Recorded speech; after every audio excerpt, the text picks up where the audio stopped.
Welcome friends আজকে আমরা আলোচনা করব মোস্ট ইম্পর্টেন্ট 10টি গ্রামাটিক্যাল কোশ্চেন নিয়ে আলোচনা করব।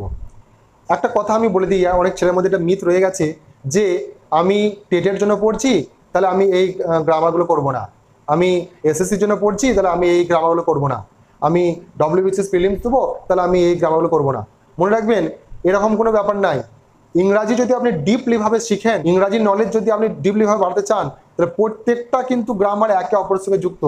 তাই আপনি প্রাইমারি টেটের প্রার্থী হন, এসএসসি হন বা ডব্লিউবিসিএস এর হন, অ্যাকচুয়ালি আমি যে ইংলিশ গ্রামারের কোশ্চেনগুলো নিয়ে আলোচনা করছি সেগুলো প্রত্যেকটা এক্সামের জন্য খুবই ইম্পর্টেন্ট। কারণ হচ্ছে আমরা জানি যে ইংলিশ গ্রামার যদি আপনার ইংলিশের নলেজ থাকে, আমরা জানি যে একে অপরের সঙ্গে কিন্তু সম্পর্কযুক্ত। তাই আপনি কিন্তু যে কোনো একটা পার্টিকুলার সিলেবাসকে ফলো করে কোনো একটা নির্দিষ্ট এক্সামকে আপনি ক্র্যাক করতে পারবেন না। ইংরাজিতে আপনার কিন্তু ডিপলি নলেজ থাকা দরকার আছে। এই ভিডিওগুলো অবশ্যই অ্যাটেন্ড করুন এবং এই কোশ্চেনগুলো বোঝার চেষ্টা করুন। 10-এ 10 পেলেই জানতে হবে যে আপনার কিন্তু নলেজটা আছে। আমি যে কোশ্চেনগুলো আলোচনা করব খুবই ইম্পর্টেন্ট কোশ্চেন। তো চলুন শুরু করা যাক। একটা ইম্পর্টেন্ট কোশ্চেন নিয়ে নিয়েছি। Do you have an allergic reaction dash antibiotics. এখানে আপনাকে প্রিপজিশন ইউজ করতে হবে। Option A at, option B on, option C with, option D to. Actually এটা হলো একটা অ্যাপ্রোপ্রিয়েট প্রিপজিশনের এক্সাম্পল। রিয়াকশন এই শব্দটার পর সবসময় টু ব্যবহার করা হয়। এই জিনিসটা যদি আপনি মনে রাখতে পারেন তাহলে কিন্তু রিয়াকশন দিয়ে যে কোনো কোশ্চেন পড়লেই আপনাকে কিন্তু আর এত কিছু ভাবতে হবে না। আপনি শুধু একবারই টুকে দেবেন যে রিয়াকশনের পর সবসময় টু আসে। তাহলে do you have an allergic reaction to antibiotics. আশা করছি বুঝতে পেরেছেন যে এগুলোকে বলা হয় অ্যাপ্রোপ্রিয়েট প্রিপজিশন। এই কতগুলো শব্দ আছে, এই শব্দগুলোকে আপনাকে মুখস্থ করতে হবে এবং সে শব্দের পর নির্দিষ্ট কতগুলো প্রিপজিশন বসবে, তার কোনো আর চেঞ্জ নেই। এই কথাটা কিন্তু আপনাকে জানতে হবে। তাহলে রিয়াকশনের পর কি বসে না টু বসে। আশা করছি বুঝতে পেরেছেন। Next question, they have not, এই উচ্চারণটা হ্যাভেন্ট আর have not. They haven't replied dash my plea yet. তাহলে প্লি মানে অনুরোধ, তাহলে তারা আমার অনুরোধের এখনো উত্তর দেয়নি। রিপ্লাইড এর পর কি প্রিপজিশন বসবে? টু, অন, ওভার না অ্যাট। মনে রাখবেন কোনো কিছুর জন্য টু রিপ্লাই টু সামথিং, তাহলে কোনো কিছুর উত্তরের জন্য সবসময় আমাকে কি প্রিপজিশন বসাতে হয় না রিপ্লাইয়ের পর টু বসাতে হয়। তাহলে এখানেও কিন্তু উত্তরটা আসবে টু, অর্থাৎ they have not replied to my plea yet. Next question, the tower of Pisa is crowded dash tourist all the year round. তাহলে কি না টাওয়ার অফ পিসা, অর্থাৎ পিসা টাওয়ার সবসময় ভিড়ে পরিপূর্ণ থাকে তার দ্বারা না পর্যটকদের দ্বারা সারা বছর ধরে। তাহলে এখানে একটা শব্দ দেওয়া আছে ক্রাউডেড। এই ক্রাউডেডের পর একটা পার্টিকুলার কিন্তু প্রিপজিশন বসে, সেটা আপনাকে এখানে বসাতে হবে। উইথ না অফ না বিটুইন না ফ্রম। তাহলে কি না এটা আমাকে খুব ভালো করে আমার মনে রেখে দেবো যে ক্রাউডেডের পর সবসময় আমাকে কি বসাতে হয়? With. The tower of Pisa is crowded with tourists all the year round. Next question, you can see several dash in the zoo. Several মানে কি? অনেকগুলো, অসংখ্য। এই সেভারেল শব্দের পর আপনি প্রধানত কি না প্লুরাল নাউন ব্যবহার করবেন। কেন? কারণ সেভারেল মানে অসংখ্য, তাহলে অসংখ্য এর পর সবসময় আমাকে প্লুরাল নাউন ব্যবহার করতে হবে। অর্থাৎ এখানে যে অপশনগুলো দেওয়া আছে আমাকে তার প্লুরাল ইউজ করতে হবে। যদি আমার প্রশ্ন দেওয়া থাকতো you can see several dash in the class, যদি আমাকে অপশনে দেওয়া থাকতো স্টুডেন্ট না স্টুডেন্টস, আমাকে অবভিয়াসলি এখানে ব্যবহার করতে হতো স্টুডেন্টস, কারণ সেভারেলের পর সবসময় প্লুরাল ফর্ম ইউজ করতে হবে। তাহলে এখানে দেওয়া আছে মুজেস, মুজ, মুজেন না মুজিজ। আপনাকে হয়তো মনে হতে পারে মুজেস বা মুজিজ, কিন্তু না। মনে রাখবেন এমন কতগুলো নাউন আছে যে নাউনগুলোর প্লুরাল ফর্ম এবং সিঙ্গুলার ফর্ম একই রকম। যেমন ডিয়ার, ডিয়ার, শিপ, শিপ, তেমনই মুজ, মুজ। অর্থাৎ এর অপশন বিটা হবে সঠিক উত্তর। Several moose in the zoo. You can see several moose in the zoo. অনেক ছেলে এই সিঙ্গুলার ফর্ম এবং প্লুরাল ফর্মকে খুব লাইটলি নিয়ে নেয় এবং গ্রামারটা ভালোভাবে পড়ে না।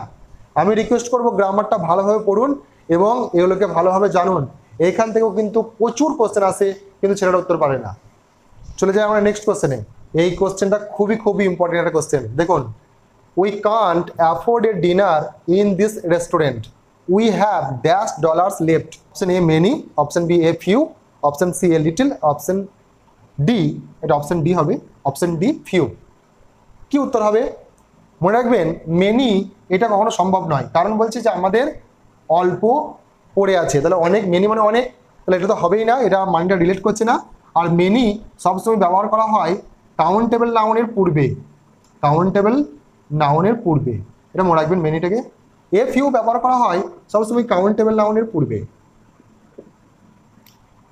এ লিটিল সবসময় ব্যবহার করা হয় আনকাউন্টেবল নাউনের পূর্বে। তাহলে এ লিটিল হচ্ছে না আর মেনি হচ্ছে না, পড়ে আছে এ ফিউ আর ফিউ। এ ফিউ এর মানে কি? এ ফিউ এর মানে হচ্ছে যে নট মেনি, অনেকগুলো নয়, বাট স্টিল এনাফ, কিন্তু তবুও যথেষ্ট। অর্থাৎ এ ফিউ যদি আমরা ব্যবহার করি তাহলে কিন্তু ডিনারটা হয়ে যাবে, কারণ হয়তো অনেক টাকা নেয় কিন্তু ডিনারটা করার মতো টাকা আছে, কিন্তু এখানে বলেছে যে আমরা করতে পারবো না, উই কান্ট অ্যাফোর্ড, তাহলে এ ফিউ এখানে হচ্ছে না, তাহলে পড়ে থাকছে কি ফিউ। ফিউ মানে হচ্ছে যে আমরা অ্যাফোর্ড করতেই পারবো না, আমাদের কাছে টাকা নেই, তাহলে এখানে ফিউটা হবে সঠিক উত্তর। তাহলে উত্তরটা হবে we can't afford a dinner in this restaurant, we have few dollars left. আশা করছি বুঝতে পেরেছেন। I am ill and feel very weak, I have to dash the meeting. তাহলে আমি অসুস্থ এবং আমাকে প্রচণ্ড দুর্বল লাগছে, তাহলে আমি মিটিংটা কি করব? এখানে আপনাকে একটা সঠিক ফ্রেজাল ভার্ব বেছে নিতে হবে। Call back, call of, call around না কল ডাউন। সঠিক উত্তরটি হবে কল অফ। কল অফ মানে হচ্ছে কোনো কিছু ক্যান্সেল করা, তাহলে এখানে কল অফ কথাটি বসবে। তাহলে কল ব্যাক মানে কি? কল ব্যাক মানে হলো রিটার্ন টু কল, কাউকে ঘুরিয়ে কল করাকে আমরা বলি কল ব্যাক। কল অ্যারাউন্ড মানে হচ্ছে কোনো কিছু এদিক ওদিক গিয়ে কোনো কিছু ইনফরমেশনকে গ্যাদার করা, তাকে আমরা বলি কল অ্যারাউন্ড। আর কল ডাউন মানে হলো কাউকে বকাবকি করা, স্কল্ড অর রেপ্রিমেন্ট সামওয়ান, অর্থাৎ কাউকে বকাঝকা করাকে বলা হয় কল ডাউন। তাহলে এখানে অপশন বি হবে সঠিক উত্তর, I have to call of the meeting. Next কোশ্চেনে দেখুন, he is fixing a laptop at the moment, make it passive. এটাকে আপনাকে প্যাসিভ ভয়েস করতে হবে। এখানে চারটি অপশন দেওয়া আছে, এই চারটি অপশন আমরা পড়ার কোনো প্রয়োজন নেই। আমি দেখে নেবো যে এই সেন্টেন্সটি কোন টেন্স ফলো করা হয়েছে, আর সেই টেন্স অনুযায়ী আমি সেটাকে চেঞ্জ করব। তাহলে দেখুন এখানে করা আছে he is fixing a laptop at the moment, তাহলে এটি হলো present continuous tense. Present continuous টেন্সের নিয়ম হবে কি না, এখানে যে অবজেক্ট আছে সে অবজেক্ট প্রথম বসে যাবে, তারপর অ্যাম অথবা ইজ অথবা আর, যেটা এই অনুযায়ী অবজেক্ট অনুযায়ী প্রথমে বসবে, তারপর বিং বসাবো আমরা, দিয়ে ভার্বের থার্ড ফর্ম বসাবো, তারপর বাইজে গিয়ে সাবজেক্ট বসাবো। বাইজে সবসময় দেওয়া থাকবে, তার কোনো মানে নেই। তাহলে দেখুন এই রুলসটা কোথায় ফলো করা আছে। তাহলে এখানে অবজেক্ট হচ্ছে এ ল্যাপটপ, এ ল্যাপটপটাকে এখানে দি ল্যাপটপ করা হয়েছে, ঠিক আছে, অসুবিধা নেই। দি ল্যাপটপ প্রত্যেকটাতেই আছে, তারপর অ্যামিজার তিনটেতে আছে, একটাতে নেই, তাহলে প্রথমেই ডিটাকে আমরা বাদ দিলাম, যে ডিটা হবে না। তাহলে তারপর আছে বিং, বিং কার ক্ষেত্রে আছে না এইটার ক্ষেত্রে আছে আর এটার ক্ষেত্রে আছে, তার মানে এটা নেই, তাহলে অপশন বিও বাদ গেল, এ আর সি পড়ে রইল। তারপর বিং পর থার্ড ফর্ম থাকতে হবে, অর্থাৎ ফিক্সড হতে হবে, ফিক্সিং আছে, অর্থাৎ এটা বাদ গেল, তাহলে অপশন সি হবে সঠিক উত্তর। The laptop is being fixed at the moment, by হিমটা দেওয়া নেই। এই কোশ্চেনটা দেখুন খুব important question, I dash you when I dash home. এখানে যে অপশনগুলো আছে সবগুলোই পড়ে আপনাকে প্রায় সবই ঠিক মনে হতে পারে, যে I call you when I will come home, I will call you when I come home, I will call you when I will come home. এখানে আপনার সব ঠিক মনে হতে পারে, কিন্তু না, এখানে মনে রাখবেন যখনই এরকম হোয়েন, আফটার আর আনটিল এরকম শব্দ বাক্যে থাকবে আর দুটি সেন্টেন্স দেওয়া থাকবে, সেখানের মধ্যে যদি যেটা মেন সেন্টেন্স, যেটা মেন সেন্টেন্স হচ্ছে এটা, এই প্রথমটা, তাহলে এখানে মেন সেন্টেন্স যেটা থাকবে সেটা হবে ফিউচার সিম্পল বা সিম্পল ফিউচার বা ফিউচার ইনডিফিনাইট।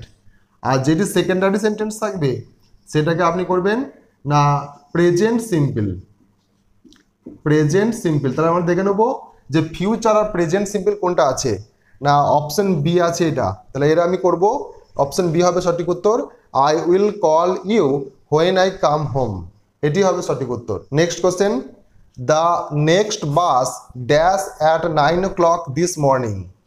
তাহলে কি বলা হচ্ছে যে পরের বাসটি আজকে সকালে 9টার সময় ছাড়বে।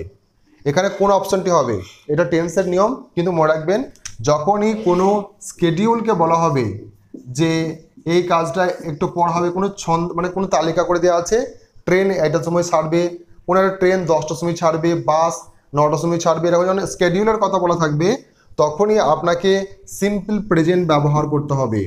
কতটা যেন খেয়াল থাকে, সিম্পল প্রেজেন্ট ব্যবহার করবেন। সিম্পল প্রেজেন্টের নিয়ম হলো সাবজেক্ট ভার্ব অবজেক্ট। সাবজেক্ট যদি থার্ড পারসন সিঙ্গুলার নাম্বার হয়, ভার্বের সঙ্গে এস বা এস যোগ করে দেবেন। তাহলে এখানে নেক্সট বাস, বাস হচ্ছে থার্ড পারসন সিঙ্গুলার নাম্বার, তাহলে ভার্বের সঙ্গে এস বা এস যোগ করা আছে, আমরা দেখে নেব। অপশন এ হবে সঠিক উত্তর, leaves. The next bus leaves at 9 o'clock this morning. আশা করছি বুঝতে পেরেছেন। চলে যাই আমরা নেক্সট কোশ্চেনে। O how I wish it dash so windy. Wish, মনে রাখবেন এই শব্দটাতে কিন্তু উত্তরটা লুকিয়ে আছে। যখনই কোনো উইশ মানে ইচ্ছা বা রেফারকে বোঝানো হবে, আর সেটা যদি প্রেজেন্ট টেন্সে থাকে, মানে বর্তমানকাল বা ভবিষ্যৎকালের কথা বলা হয়, তারপর যে বাক্যটি ব্যবহার করা হবে সেটি সবসময় পাস্ট ইনডিফিনাইট বা পাস্ট সিম্পল বা সিম্পল পাস্ট, আপনি যেই নামে ডাকুন না কেন সেই টেন্সটি ফলো করতে হবে। অর্থাৎ এখানে সিম্পল পাস্টের একটাই অপশান আছে, সেটি হলো অপশন ডি। তাহলে এখানে অপশন ডি হবে সঠিক উত্তর। আমি কিন্তু রুলসটা বলে দিচ্ছি, প্রত্যেকটা অপশনকে আর ভাঙার কোনো প্রয়োজন নেই। উইশ করা আছে, অর্থাৎ o how I wish it was not so windy, এখানে ওয়াজ নট বসিয়ে দিন, তাহলেই হবে সঠিক উত্তর। ওয়াজ নট, এখানে ওয়াজ নটটাকে অ্যাব্রিয়েশন করা আছে, সংক্ষেপে লেখা আছে, এরকম করেও সংক্ষেপে লেখা যায়। তাহলে এখানে সঠিক উত্তরটি হলো o how I wish it was not so windy. এই সমস্ত যে কোশ্চেনগুলো আমি নিয়ে আলোচনা করলাম, এগুলো খুবই ইম্পর্টেন্ট কোশ্চেন যে কোনো কম্পিটিটিভ এক্সামের জন্য, কারণ প্রত্যেকটা কম্পিটিটিভ এক্সামে ওভারঅল প্রায় একই সিলেবাস থাকে, তাই এই সমস্ত কোশ্চেন খুবই ইম্পর্টেন্ট। আশা করছি যে আজকে ভিডিওটি আপনার খুব ভালো লেগেছে। আমার হোয়াটসঅ্যাপ চ্যানেল এবং ফেসবুক পেজের লিঙ্ক ডেসক্রিপশনে দেওয়া রইল, অবশ্যই আমাকে ফলো করুন আরও গ্রামারটিকে সিরিয়াসলিভাবে শেখার জন্য। Thank you so much for watching.